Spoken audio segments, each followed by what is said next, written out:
wasn't the victim. The victim was the 5-year-old black child that she racially abused, and the adult black person she racially abused. We should all be able to say, yes, that is what happened there. There's no equivalence, there's no ambiguity, there's no, you know what, maybe this story, no, let's just have a clear line in the sand and say, that is wrong, that is racism.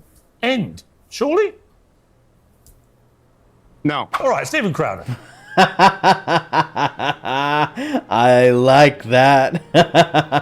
I like Steven Crowder. I think he's pretty cool. He's an outspoken guy, big conservative. I used to watch him a lot. I don't really watch him as much anymore, but I still think he seems like a good man to me. You know, he seems like a man of pretty decent character. He's right. He's not, if I'm being honest, really not the funniest guy in the world. I think his strengths are when he's debating and when he's just covering topics and being truthful, although he has had a few bangers when it comes to comedy. But overall, he's not the funniest guy. I do think he's got a decent sense of humor, but he's considered a comedian. Anyways, I like him. And we're going to watch this and react to this interview with him and Piers and Marc Lamont Hill. He's the soybean who completely freaked out the other day when a white woman was on the verge of saying the N-word in his presence, and he basically broke down and messed all over himself. You're giving it to me. I think I'm the innocent pawn in the whole saga here. I'm just the one sitting here listening to a very, very unpleasant young white woman being deliberately racist, unashamedly racist, wants us to think she's a racist, admits to being racist, and when you talk about context of using the N-word, she is using it in that context. She had no problem with it being used by Shiloh Hendricks. She has no problem with saying it, and my only point in challenging her to say it on air was, well, go on then. If you're going to be that brazen, let's see if you're actually prepared to do it. And it turned out she wasn't. Over to you. Well, that's not technically true, because before she had a chance to answer, the soybean started freaking out, and then Piers backed down. And so she may have just went ahead and been like, sure, why not? But she actually didn't have a chance to say it because of how that unfolded. I made a video about that. You should check it out. Well, first off, thank you for having me, Piers. I do appreciate it. And I want to be really clear about one thing. At no point in this conversation am I implying, insinuating in any way that you are racist, because I know how much of a powder keg this can be. Two white people, in our case, especially with you, two very white people discussing this topic. Look, the point that I was making, and I believe I said low down dirty trick. I don't think I just said disingenuous. And it's not about you with that specific person. It's about say the N-word. Say the N-word. And we've seen this used quite a bit. And the issue that I have here is I don't want to live in a society. Now, I'm not super familiar with this lady, okay? If you say she's a racist, I'll take your word for it. Well, she admitted it. She admitted it. Okay. But we live in a society where right now the racism issue and words are being thrown down as landmines as someone is walking in reverse. And you can look at, for example... That's a good way to phrase it. Yeah, I agree with that. I think we're all adults. Context and the level of affront, which is what I was addressing there with Dr. Marc Lamont Hill, who's been very much a gentleman with me, and I'll determine the level of authenticity as to that offense. I think we're adults and we can have context. I don't think that there are boogeyman words. I think context matters more. I think that we as a society right now are canceling livelihoods over someone saying a word and permitting reprehensible behavior in the form of crime. Yeah, he's right about all that. I think that's true. Context is what matters. Form of the protests that we have seen in the last recent years. And I think I'd like a society where we are hard on actions and forgiving on words, and certainly in the context of adulthood, able to understand it. Let's say Kanye West's recent single, right? That's a problem. It's offensive. I think we would both agree that it's borderline, at least anti-Semitic. Would we agree on that? I think that a guy who has spent the last year is bestowing the virtues of Adolf Hitler and the Nazis, who's been selling swastika. No, but I think it's an important clarification. Okay, because I agree with you. I'll tell you why, because he would argue that the actual words of the record are not anti-Semitic, right? And it's hard, but the fact he's got millions of people running around chanting Heil Hitler clearly, to me, is an extreme form of anti-Semitism by a man who knows what he's doing. I agree with you. Okay, I just wanted a yes or no because I wanted to get to the point. It is but I agree with you. complicated. It's complicated simply Well, it's not because that complicated. it's complicated right? because the actual lyrics, he would argue, are not anti-Semitic. He's trying to be clever, and I don't think we should give him the pass. We should give him the ability to do it, though. I think, I think he should. I haven't actually. I've seen some of the song, but I think we should let people speak. Just let people talk. And then let's be the judge. You don't decide for me what I'm allowed to listen to and what we're not. And so if Kanye, who's an idiot. Okay, everyone calls him a genius. If he makes another stupid song, and it's like, hey, I'm trying to say something, we should hear it. It shouldn't be censored in any kind of way. Not on like major platforms like this and stuff. Okay, I agree. I'm trying to create a really, really blatant, obvious analogy here to make a point. So we both agree that it's anti-Semitic. I think it's bad. I think saying Hail Hitler is bad. Okay. That is not, however, a violation in any way. Your First Amendment protects it. Now, saying I am calling you to enact what Hitler has enacted, that's a call to action. Defamation requires damages. And I want to get to this because this does matter. Okay. When we're talking about this new song, and as a comedian and as a linguist, I'm going to say the word here so that everybody knows. And that's what. I don't know if I'd call him a comedian. I guess he's considered. I guess he's done stand-up, so that's kind of the pass. You're going to clip. We're looking at words that are offensive, a song that is offensive, but one is a boogeyman word. We have one noun, a verb, and a noun. Okay, we have a noun by itself, contextually. That's bad. Shouldn't say it, but it's not imbued with any power outside of historical context. The last noun, Hitler, is imbued with the power of the verb that precedes it. Hail, to praise, to venerate. That'll get clipped, even though I'm condemning the song as anti-Semitic, and not one person here who would be the victim of a more severe call to action is going to say it's anti-Semitic. I think we're in a silly point in this country when we're pulling this clip to condemn the anti-Semitism here at the studio, and people going, hey, can I get a second cut of that N-word, Hail Hitler? That's the point. It's not genuine. Would you have used the N-word in the way that you just did if you... So he just said the N-word, and that's why they bleeped it out. Good man. Good man. You had a black guest with you. Like Dr. Hill? Sure. You would? Sure. So what about, all right, listen. So what about Shiloh? I think that's true, man. I think he's right about what he said. I think it's a slur, right? Like, we shouldn't go around saying it, like the F slur and stuff. Like, it's an offensive slur, and so I don't think the pendulum should go to the other side to where just saying it constantly. But context really does matter. The fact that if a certain group of people, gatekeep a word, so if the other group of people use it, then you could have your livelihood and your reputation destroyed, regardless of any kind of context. That's retarded, man. What are you talking about? Hendricks, who is caught on camera repeatedly using the N-word, says it to a 5-year-old kid, right? And is now getting hundreds of thousands of dollars, maybe even millions now, I haven't checked, in charity donations backing her. Do you support what she did on that bit of footage? I don't think that someone should scream the N-word at a child any more than I think a grown adult should call a child a piece of shit. Now, I do think that if you're talking about the money raised, we are now dealing with the reaction and not with the action that has led to it. But today, when you look at this, this is a reaction to white people, and this is important. And if you want to know what the reaction is, look at Gen Z voting males, in particular, Hispanic males, who we've been told, including by Dr. Hill, should be natural allies of the black community. When you're a white person in this country and it's, hey, you don't know the lived experience, but I know yours. When it's, hey, if you move into an area, that's gentrification, but if you leave, it's white flight. It's, hey, sit down and shut up, and then it's silence is violence. It's, hey, you can't use empirical in making an argument about neighborhoods regarding crime data, but you also can't say you have a black friend, which, by the way, is a completely legitimate defense against racism. The only way to win is not to play, and so people aren't even talking. And I want to make one last point. I do a segment on this show called Black and White and the Gray Issues, where I will, as Dr. Hill does, go into barbershops, go into black neighborhoods, and discuss these issues with them. And not once has anyone accused me of a whiff of racism. What white people are afraid of in this country, and the reason they're not having a dialogue, is the game of telephone and someone in the media telling a community that they should be experiencing an affront. And that leads to more racial division. She wasn't the victim. That's true. It's crazy. If you ever just talk to every average day black people, they may for sure get, you'll come up with a lot of different types. But that's the point.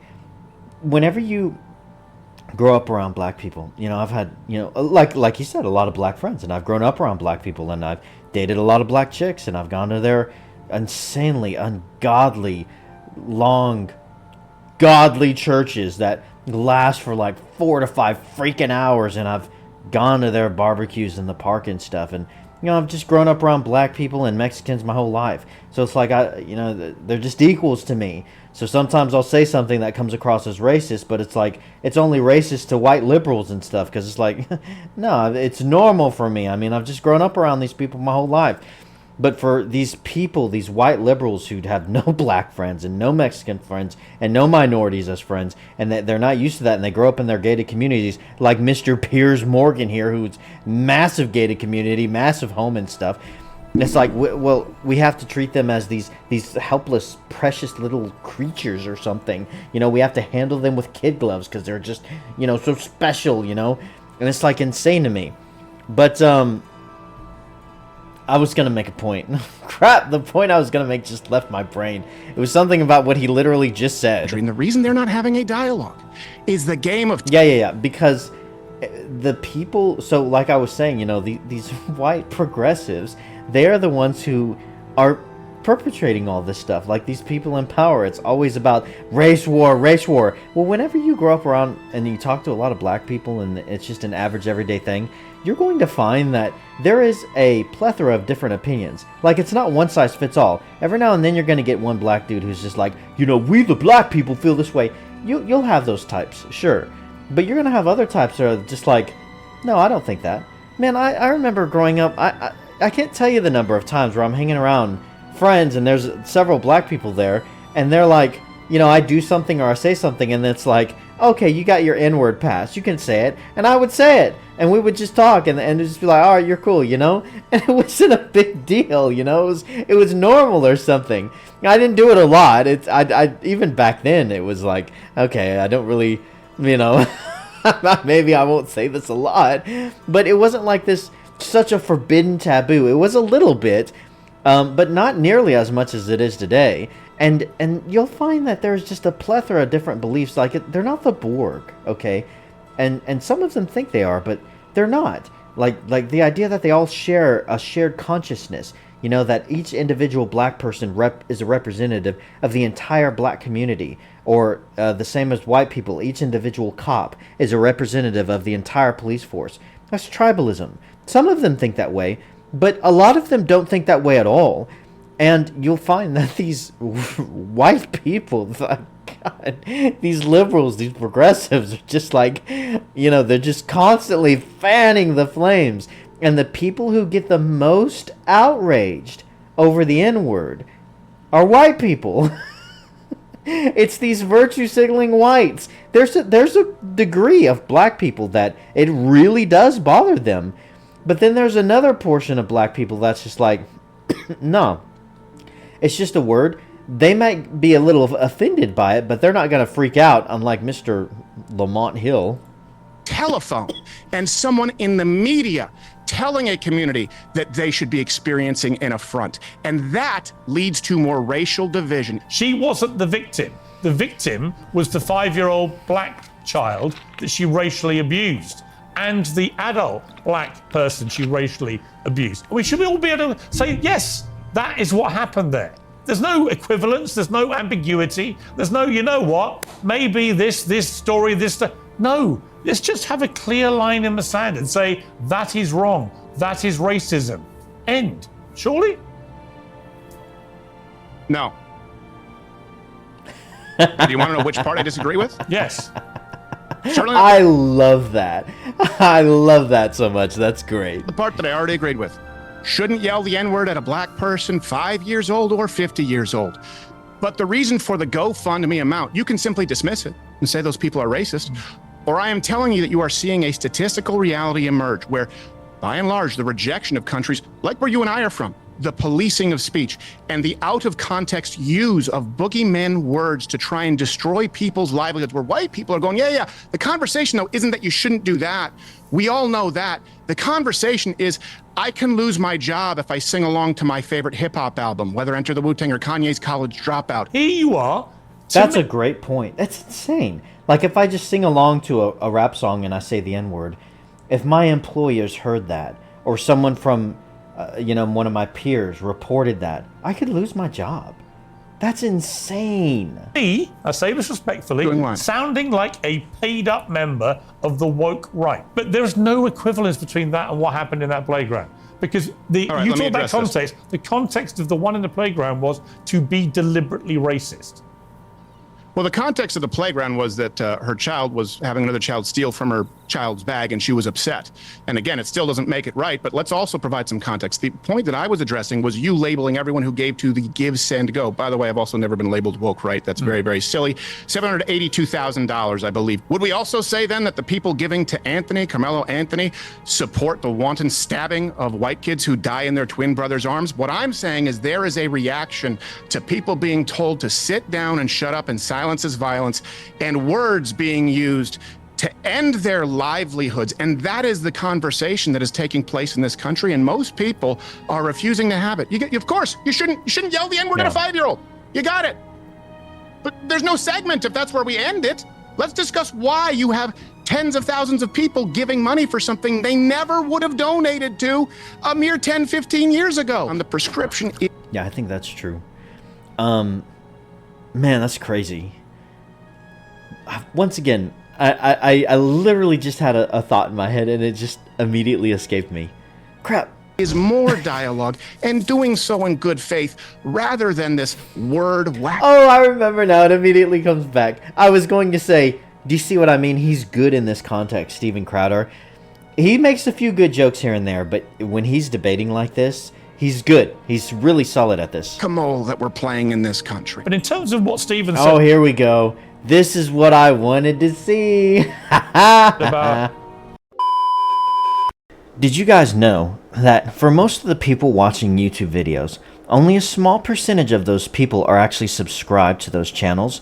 But subscribing is really quick and easy. All you have to do is first to make a YouTube account, which is free, and then after that, go down to the video that you're watching, hit the like button, which goes a long way in helping out the algorithm, and then go over and hit the subscribe button. After you've hit the subscribe button, click the drop down arrow and click the option that says all, so that can notify you whenever a new video from this creator has dropped. Subscribing is free, and making a YouTube account is also free. It allows you to keep up with all of your favorite content creators, and of course it goes a long way in helping out my channel, and I really do appreciate it. So with all of that being said, back to the video. You know, this is heading to a dangerous area if you weaponize words generally. Is he right? I really want to know, is he going to bring up the fact that Steven said the N-word earlier? Oh, please do it. In the abstract, sure. I mean, I think if you weaponize a bunch of words and people don't have the safe space to say what they want or say what they believe, it could be a very dangerous space, because what I find to be offensive, you may not. What I find to be extreme, you may find to be moderate. What I may see as outside the proverbial Overton window, you may not. And so you never want to get into a place, to use Steven's language, where we're just doing the linguistic whack-a-mole. I agree with that wholeheartedly. But I don't think that's what's at issue here. I think there are a few things. You all said a bunch of interesting things that I want to that I want to get at. The first thing is, I guess, to Steven's initial point about my self-emasculation. At the thought, I wasn't melting down as some of. No, you were. He was melting down. Go watch my old video. This dude had a kid. This dude he laid an egg. Like, he freaked out. It was insane over the mere thought that this white woman would say the N-word. He was like, rah! It was the crazy. right have said, because I was afraid that this boogeyman N-word was going to pop out of her mouth and I was going to fall away. That wasn't the point at all. I think you actually characterized it properly, Piers. I was frustrated not at the looming threat of the N-word coming out of her mouth. It was at the spectacle that I felt like in that moment was being created that was wholly unnecessary. And again, I don't think you were doing it intentionally at my expense, but we're all hosts. There's a moment where you got somebody on the ropes, and we know it's a good moment. We know it's a big moment. And getting a white person to say the N-word, it's like A Few Good Men. It's like, did you order, it's the Jack Nicholson moment, right? If you can get them to do that, that's a big moment. And I get that. I guess my point at the time was, it's not the smoking gun that we think. White people don't lie about using the N-word. They lie about not using the N-word. If she already said, I use the N-word in private. So no one pretends to use the N-word when they don't. So I actually didn't think that we needed that confession out of her. For me, as far as the other point here, I don't accept Stephen's analysis here of the donations to the campaign. Even if he is right that people were donating out of some political reaction to our hypersensitivity as a society, that's the wrong person to do it to. Do it to the... Yeah, maybe so, but it's like, when the iron's hot, you strike while the iron's hot. It's like you have all this racial tension and all this buildup. People really are sick of it. Like, they're really sick of this rules for thee, but not for me. Like, whatever side of the fence you're on, there has just been this constant pounding of virtue signaling and this constant just moralizing again and again and again. This is right. You can say this. You can't say that. And so you have this random white woman who calls this kid an N-word, and no one thinks like that's a good thing. But I think it was her attitude in it. It's like, I said it and I don't care. I'll say it again and again. And it's kind of like that reaction was so hot and it sparked such a reaction in so many people who have just this built up frustration of just like, please stop policing what I can say. So they may not agree with what she did, but her defiance and her open defiance of, I'm going to absolutely say it, and I'll say it to a child of all people. I think that sparked a reaction in a lot of people that said, yeah, finally someone is doing this, and that may not be good. I don't think that's actually necessarily good at all, but it makes a lot of sense that is the reaction. And so this guy is saying it shouldn't be with her. Then with who? I mean, you could flip the script and say black people are so frustrated because the white men have them down. But when George Floyd was killed, they rose up. And I could come back with the argument and says, okay, maybe your righteous indignation is justified, but this is the wrong person to be the flag bearer for your cause. And it's like, well, listen, if people feel a certain way, lightning strikes where it strikes. Like, you can't always control that. And when a match is sparked, sometimes you just can't control where it comes from. So I think, this guy's point about that is like, yeah, no one should be really cheering this lady on, but it makes perfect sense that they are at the same time, The person that's getting doxxed because they made a mistake 10 years ago. Do it to the person who rapped the N-word, on Gold Digger, and suddenly it has lost their ability to go to college. There's all kinds of people who we might say, even if we don't agree fully on the context, who we could say, hey, is a better example of the cause. I also get it. I will say, great, now do stabbing.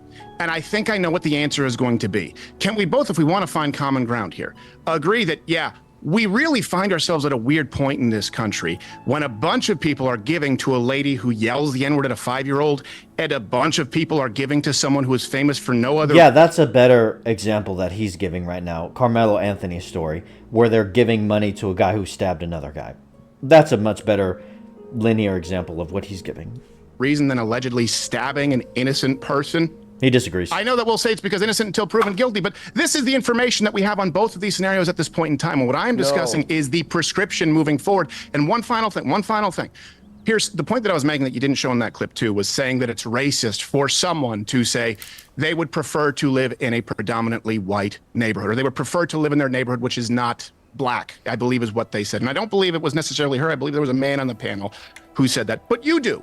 And I'm not going to attribute racism in your heart because only 4% of the population where you're placed in Los Angeles is black. I think we need to stop attributing and imbuing hatred, and I think we need to stop empowering them. But we do find ourselves at a point in this country where neither of these give, send, goes would have blown up if it existed 10 years ago. True. Why? Yeah, How'd that's we true. get here? Part of the problem... Well, a lot of it happened after the Summer of Love.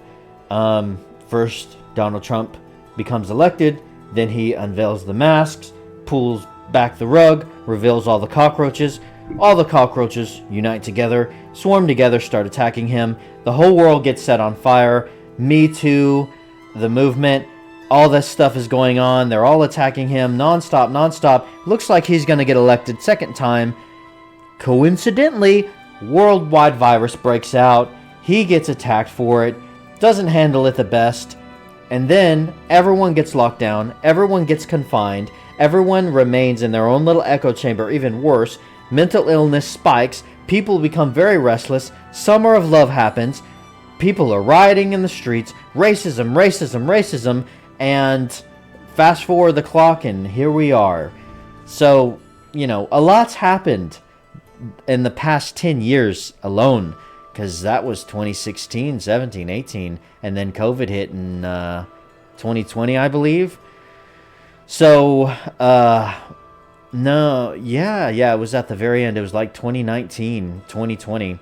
So a lot's happened, and we find ourselves in this predicament. Is that when people like you and me, and Mark, I'm sure, you know, launch staunch defenses of the right to free speech, the wrong ears take it as the right to be openly racist and all these other things with no accountability.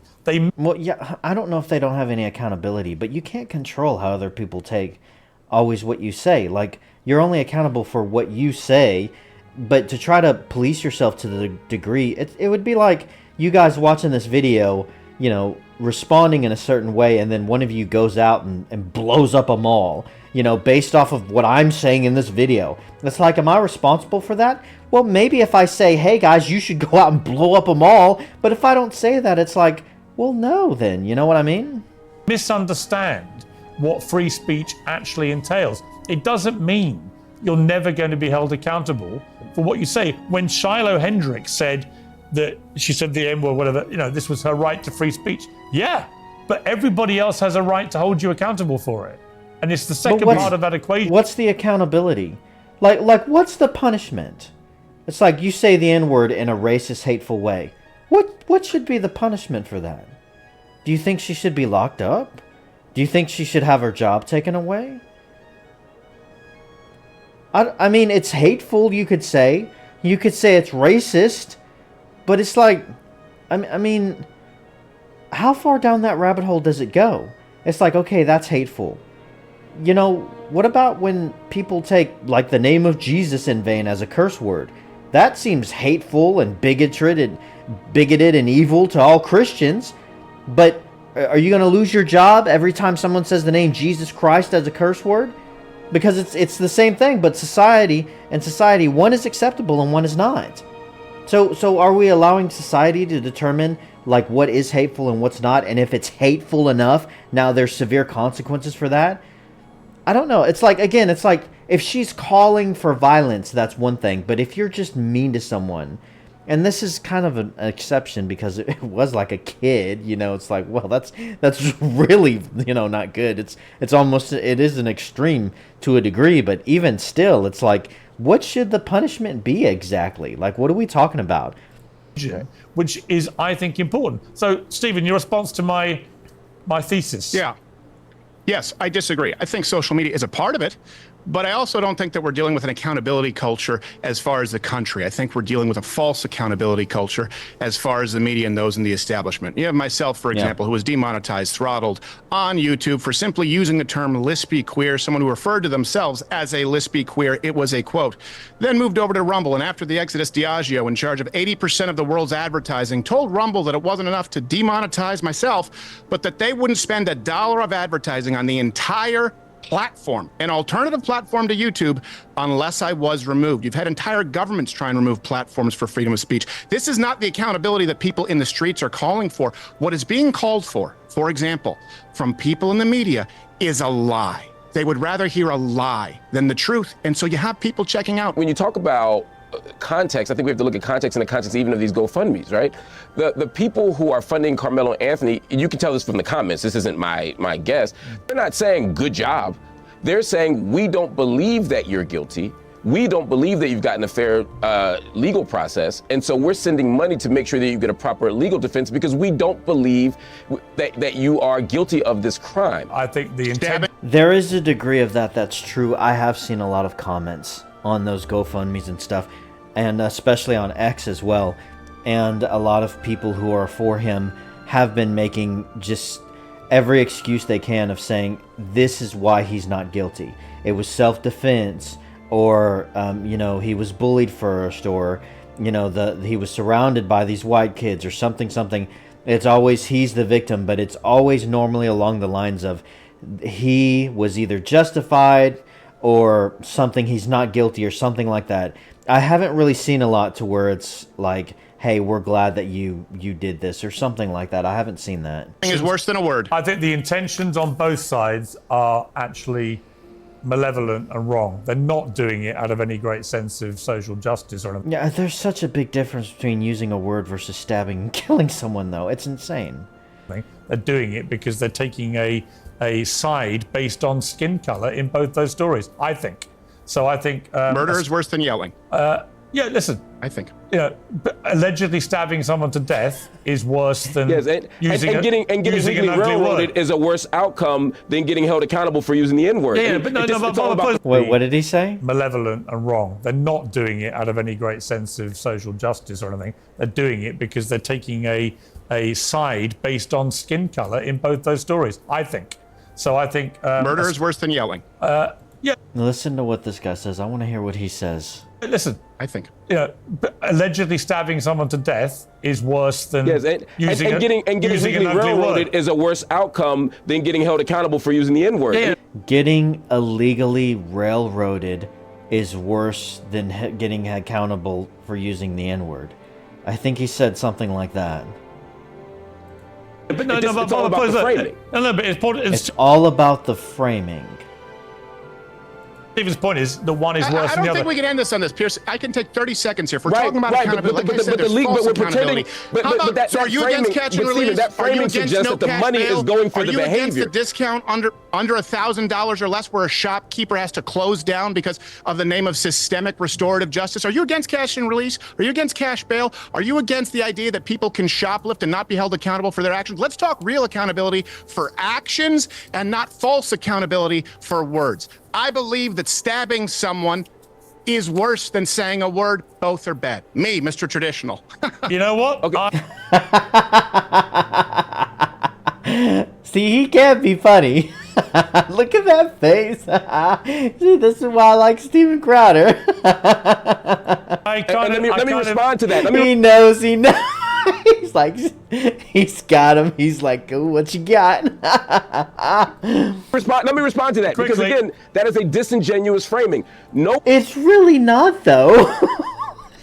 one is arguing No, that it's not. stabbing someone is better than using the word. My point is our response as a community to the stabbing is not to say, great job. Our response is, this was awful, but let's find out what really happened. No one is saying on the other side of this issue that N-word thing is awful, but let's hold this woman accountable, but let's not go too far. And if they are, I'm okay with that. But it's not apples and oranges. No one is saying what that woman did is worse than that kid getting stabbed. They're saying that the story of the stabbing hasn't been told well Sure there or are. properly, and we want justice for Okay. everybody. And Gentlemen. to answer your cash bail, yes, Go I'm ahead and against tell it cash properly. bail, Gentlemen. but I don't believe I don't believe that's the only way to hold people accountable. You can hold Gentlemen. people accountable without cash bail. Hey, do you like what... That was good. That was a good interview. It was cut up. This isn't the full interview. I will leave a link to this video in the description, and I think I will go back and even watch the full interview because this is spicy and very interesting. I will say I do like Piers Morgan. I disagree with him more often than I agree with him. But look at this. I like this. He's a mainstream guy. And he's a left-leaning guy, if you've heard a lot of his views. And he's willing to have people like Steven Crowder on. Honestly, that does take balls. It really does from someone in his position. And he's willing to have these other guys. And if you ever watch his show, like in the other video that I covered, you know, he is willing to have a lot of different people on. Hell, he has Nerd Erotic and the Critical Drinker and people from the pop culture sphere on his show. And he really is willing to listen to a lot of different points of view, and I think he's coming at it from a different world, from a different angle than I certainly am. So that's probably why I disagree with a lot. But I really do commend him for opening up these decisions. A lot of respect for Piers. I mean, really, genuinely, a lot of respect. But this was very spicy, very interesting. This video has gone on way too long. I would love to know what you guys think about this whole issue. You know, the Carmelo Anthony situation, and these guys are talking about the N-word, and the chick, I always forget her name. What is it again? Angel something? Everything we discussed. Let me know your thoughts in the comments below, and please don't forget to hit the like and subscribe buttons. If you think I'm right, please let me know. It means a lot. If you think I'm wrong, even more so, let me know. Let me know why too. And maybe you're right. Maybe I am wrong. I'd love to know your reasoning. And thank you so much for watching, guys. Till next time.